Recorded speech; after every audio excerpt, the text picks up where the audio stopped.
ये नहीं सोचना चाहिए कि जनसंख्या एक अभिशाप है। जनसंख्या हमारे देश का एसेट भी है।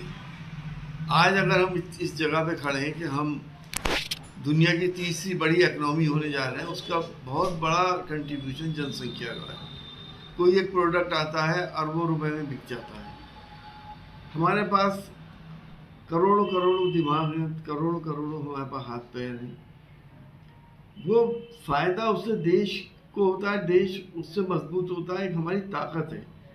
ये अभिशाप नहीं है, ये एक एसेट है। लेकिन हाँ, ये मैं मानता हूँ अब सैचुरेशन पॉइंट आ गया। अब इस पॉइंट के ऊपर हमें कुछ ना कुछ ऐसा सोचना चाहिए कि हमारी जनसंख्या अब इससे ज़्यादा ना बढ़े।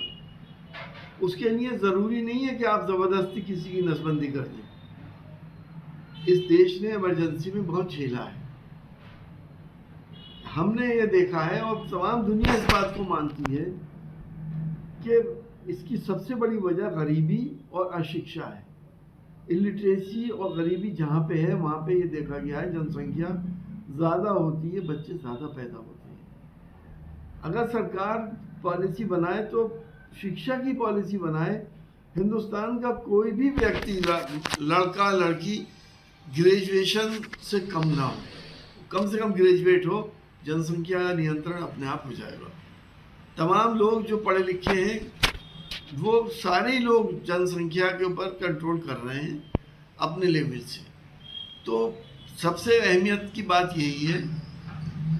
लेकिन अगर आप पाबंदियां लगाते हैं, एक बच्चे की पाबंदी किसी ने लगा दी या 2 बच्चे की लगा दी, तो अगले 30 साल में हिंदुस्तान बूढ़ा हो जाएगा, जो चीन में हुआ। अब चीन वाले कह रहे हैं कि आबादी बढ़ाओ, बूढ़े ही बूढ़े लोग नजर आ रहे हैं। तो ऐसा नहीं होना चाहिए कि आबादी को हम बूढ़ा कर दें। अगर हम बूढ़े हो गए, हिंदुस्तान बूढ़ा हो गया, तो हम तरक्की नहीं कर पाएंगे आगे। हमारे पास सिर्फ यही एक रास्ता है कि हम शिक्षा दें, और जब शिक्षित हमारे बच्चे होंगे तो अपने आप ही सब लोग, ये कोई धर्म से रिलेटेड नहीं है, जिस धर्म में आप के लोग हो, कोई भी हो, जो लोग इलिटरेट हैं, अशिक्षित हैं, गरीब हैं, उनकी यहाँ जनसंख्या बढ़ रही है। देखिए, बीसीसीआई जो चाहती है बिल्कुल सही चाहती है, इसी तरह से मैच हो, और हमें पूरी उम्मीद है इंशाल्लाह हमारी टीम फिर टॉप पर आएगी और देश का नाम रोशन करेगी।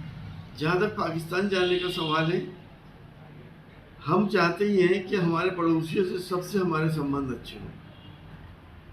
पाकिस्तान से भी हमारे संबंध अच्छे होने चाहिए, लेकिन टेररिज्म की कॉस्ट के ऊपर नहीं होने चाहिए।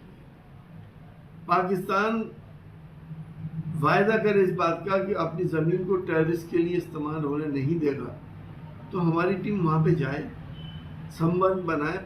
दोनों देशों की जनता एक दूसरे से मिलना चाहती है। मसला आता है कि पाकिस्तान कहता कुछ है, करता कुछ है। हमारे प्रधानमंत्री जी उनके यहाँ पहुँचते हैं और अब उसके कुछ ही हफ्तों में टेररिस्ट घटनाएं कर देते हो। हम कब तक इस तरह का बिहेवियर करें? उनको भी 2 कदम आगे बढ़ना चाहिए, अगर हम 1 कदम आगे बढ़ा लें।